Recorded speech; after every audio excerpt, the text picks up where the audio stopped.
52వ సూత్రం. తతః క్షీయతే ప్రకాశావరణం. దీనివల్ల ఏం జరుగుతుందో చెబుతున్నాడు.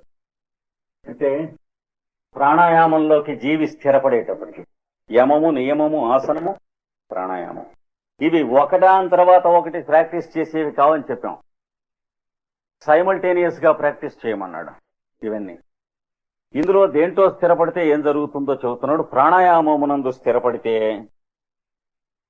తతః క్షీయతే ప్రకాశావరణం. తతః అంటే అచ్చట, ఆ సందర్భమున అని అర్థం. ప్రకాశ ఆవరణం, ప్రకాశము చుట్టూ ఉన్నటువంటి ఆవరణం అంటారు కదా, హద్దు, అది క్షీయతే క్షీణించిపోవును. కొంచెం కష్టం ఇది క్షీణించిపోవటం అంటే. ఇది బల్బు, మనం లైట్ మనకి ఎలా తెలుసు? బల్బు రూపంలో దాంట్లోంచి వెదజల్లబడుతున్న లైట్ వెదప మనకి ఇంకో రకంగా కోసిన తెలియటని వీల్లేదు కదా. అలాగే ఆ లైట్ తెలుసు. ఎలా తెలుసును? ఒక రోళకర్ర రూపంలో ఉన్నటువంటి ఆ బల్బులోంచి బయటికి ఫ్లిక్కర్ అవుతున్నటువంటి లైట్ రూపంలో తప్ప కోసిన తెగ్గోసిన అంతకంటే పైన లోపల మనకి లైట్ తెలియటని వీల్లేదు. దేని వల్ల తెలుస్తుంది? మనకి తెలిసే లైటు ఆవరణం వల్ల తెలుస్తుంది. అంటే ఇక్కడ బల్బు వల్ల మనకి లైటు వ్యక్తం అవుతుంది. బల్బు లేకపోతే మన కన్ను లైట్ చూడలేదు. అక్కడ ఈ బల్బు వల్ల వ్యక్తం అవుతుంది, ఆ బల్బు లేకపోతే మన కంటికి లైట్ లేదు. అయితే ఎలక్ట్రిసిటీ లేదా మీకు నాకు మధ్యన? తోటలో ఉన్న ఎలక్ట్రిసిటీయే కదా ఆహ్వానింపబడి జనరేటర్ చేతో మరి ఎలక్ట్రోమాగ్నెట్ చేతో పిలువబడి వైర్స్ లోకి వచ్చి లైట్స్ లోకి గాని, ఫ్యాన్స్ లోకి గాని, మరి రేడియోల్లోకి గాని, టెలిఫోన్లలోకి గాని వచ్చి పనిచేసి మళ్ళీ చోట్లోకి అంతర్దృశ్యం అయిపోయి అంతర్లీనం అయిపోతుందా లేదా? ఇంతే కదా ఎలక్ట్రిసిటీ. ఎక్కడుంది? స్పేస్ అనేది it is the ocean of electricity. అందులోంచి ఆహ్వానం చేస్తున్నాం. ఆహ్వానం చేశాక మళ్ళీ అందులోకి తాను వెళ్ళిపోయే లోపల మనం దానికి దాస్యం చేసి దాని రూల్స్ ప్రకారం మనం తల వంచి కనెక్షన్స్ అవి చేసుకుని దాన్ని వినియోగించుకుంటున్నాం. నేచర్ని జయించామని చెప్పి అక్కర్లేనటువంటి బీస్ట్లీ కబుర్లు ఎన్ని చెప్పినా నేచర్స్ లాస్ అనేటువంటి వాటికి మనం లొంగి ఆ కనెక్షన్స్ అవి చేసుకుని మనం వాడుకుంటున్నాం. ఇప్పుడు ఈ లైటు తెలిసినటువంటి మనకి ఎలక్ట్రిసిటీ అంటే ఏమిటో తెలుసునా? మనకు కాదు, ఆంధ్రప్రదేశ్ సంస్థానికి పైన ఉన్న ఎలక్ట్రికల్ ఇంజనీర్ వారికి ఎలక్ట్రిసిటీ అంటే ఏమిటో తెలియనా? తెలియటానికి అవకాశం లేదు. ఎందుకంటే ఎలక్ట్రిసిటీని జనరేట్ చేసే విధానం తెలుసు, జనరేట్ చేసిన తర్వాత దాన్ని కొలుచునట్టి విధానం తెలుసు, ఎన్ని కిలో వాట్స్ అనేది, తర్వాత ఎక్కడికి ఎంత పంపవాలనో తెలుసు, ఎన్ని రకాలుగా పనిచేస్తుందో తెలుసు. ఇందులో ఏది కూడా ఎలక్ట్రిసిటీ అంటే తెలియటం కాదు, అంతే కదా. కనుక మనకి కూడా లైట్ అంటే కూడా అట్లా తెలుసు. అంటే కంటికి తెలిసిన లైట్ తప్ప లైట్ అంటే ఏమిటో మనం ఎరగం ఇంతవరకు. నేను అనేటువంటి పదం అర్థం మనం బుర్రకాయలు చూద్దాం. నేను కృష్ణాచార్యుని, నేను వస్తున్నాను, నేను విడుతున్నాను, నేను భోంచేస్తున్నాను, నేను తింటున్నాను, కూర్చుంటున్నాను. కానీ ఈ నేను అనేటువంటిది ఈ బల్బులో లైట్ ఎన్ని కోటాను కోట్ల రిఫ్లెక్షన్స్ పొంది ఉన్నదో, ఈ బుర్రలో ఈ నేననేటువంటి ప్రకాశం అన్ని రిఫ్లెక్షన్స్ పొంది వీటన్నిటికీ కేంద్రం ఎక్కడ ఉన్నది అని చెప్తే ఎక్కడనో బుర్రలో కష్టం మీద దొరికితే దొరుకుతుంది. ఇక్కడికి వచ్చింది కూడా రిఫ్లెక్టెడ్ లైటే. అంటే ఒరిజినల్ లైట్ లేదు సుమా. ఒరిజినల్ లైట్ ఎక్కడి నుంచి రిఫ్లెక్ట్ అవుతుంది? గుండెకాయకు సమీపమున, గుండెకాయ లోపల కూడా కాదు. ఎక్కడ అనేది it's not a location, it's a manifestation. It's an awakening. దీన్ని నేను నుంచి బయలుదేరి వస్తూ ఉంటే ఈ నేననేటువంటి మాటకి మనం అర్థం చెప్పుకుంటూ ఉంటే ఎన్ని రకాల అర్థం చెప్పుకుంటాం? నేననే మాటకి ఎన్ని ఐడెంటిఫై అవుతాయి? కృష్ణమాచార్యులు పేరు ఉందా? నిజంగా బ్లడ్ టెస్ట్ తీసి చూపిస్తే కృష్ణమాచార్యులు పేరు అందులో వస్తుందా? ఎక్స్రే తీస్తే కృష్ణమాచార్యులు పేరు ఎక్కడి నుంచి అయినా వస్తుందా? కానీ నేననేటువంటి మాట మనం ఎప్పుడు అన్నప్పటికీ కూడా దీంతో అక్కర్లేనటువంటి నేను కానటువంటి దాంతో లింకప్ చేస్తాం. అలాగే నా మొహం, నా ముక్కు, నా జుట్టు, శరీరంలో ఉన్నటువంటి భాగములు ఇవన్నీ ఇందులో ఏదీ కాదు నేననేది. ఇవన్నీ కూడా బల్బులో భాగాలు. ఇప్పుడు మనం చెప్పినవన్నీ బల్బులో ఏ భాగము వెలుగుతున్న లైట్ కాదు. కాస్త దాంట్లో తేడా వస్తే, ఫిలమెంట్ కొంచెం తేడా వచ్చేస్తే లైట్ ఎక్కడ ఉంటుంది? బల్బు ఉంటుంది, ఫిలమెంట్ ఉంటుంది. అంటే శవం ఉంటుంది కానీ లోపల ఇంకేమీ ఉండదు. బల్బు మాడిపోయిందంట, మాడి ఎక్కడికి పోయింది? ఏం పోలేదు, లైట్ రాదు. కనుక లైట్ అనేటువంటిది అయాం అనేటువంటిది, నేను అనేది. ఇది నేననేది మన చుట్టరికాలతో కూడా కలిపి మాట్లాడు. నేను మెడ్రాస్ ఎడుతూ ఉండంగా అని అన్నప్పుడు నేనంటే ఫలానావిడ భర్తని, ఫలానాయన కొడుకుని, ఫలానా వాడి అన్నదమ్ముడిని, ఇవన్నీ కలిపి మన ఉద్దేశం. అంటే ఈ దరిద్రాలన్నీ కలిపి నేనని పిలుస్తాను. ప్లస్ నేను బజారుకి ఎడుతున్నానంటే ఈ చొక్కాతో, ఈ లాగుతో, ఈ పంచతో, ఈ చెప్పులతో, ఈ చెప్పుల్లో ఉన్నటువంటి తోలు, కంపు ఇవన్నీ కలిసి నేనని మన ఉద్దేశం.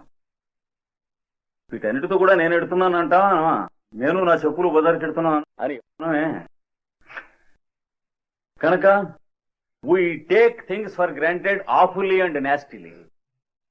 కనుక నేననేటువంటి పదానికి ఆవరణములు ఉన్నాయి. ఎన్ని ఆవరణములు ఉన్నాయి? కోటాను కోట్ల ఆవరణములు ఉన్నాయి. యమనీయం ఆసనములు చేస్తుంటే ఒక్కొక్కటే ఇవి కరగటం మొదలు పెడతాయి. మొదలుపెట్టి ప్రాణాయామం అనేటువంటి స్థితి మీకు చిక్కేటప్పటికి ఆవరణ భేదము నశించి ఏం జరుగుతుంది? ఆవరణ భేదం నశించి ఇక్కడి నుంచి రేడియేట్ అవుతున్నటువంటి లైట్ ఇక్కడ ఎక్స్పీరియన్స్ అవుతుంది, ఇక్కడ ఎక్స్పీరియన్స్ అవుతుంది, పక్కన ఇంకోటి మీరు చూస్తుంటే అక్కడ ఎక్స్పీరియన్స్ అవుతుంది.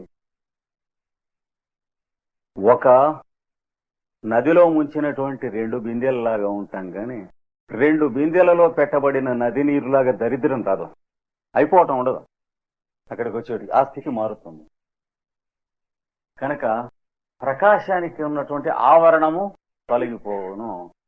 అంటే the mental surface tension will give వే అయిపోతుంది.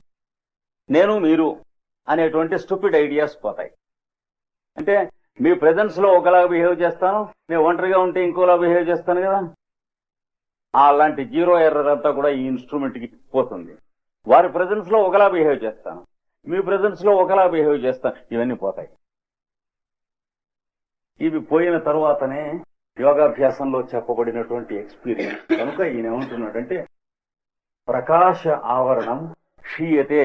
ప్రకాశమునకు ఉన్నటువంటి ఆవరణములు, ప్రకాశముతోనే చేయబడినటువంటి ఆవరణములు అంటే దాన్ని ఆవరించుకొని ఉన్నటువంటి పొరలో క్షీయతే క్షీణించును. ప్రకాశం మిగులుతుంది, ఆవరణలు మిగలవు.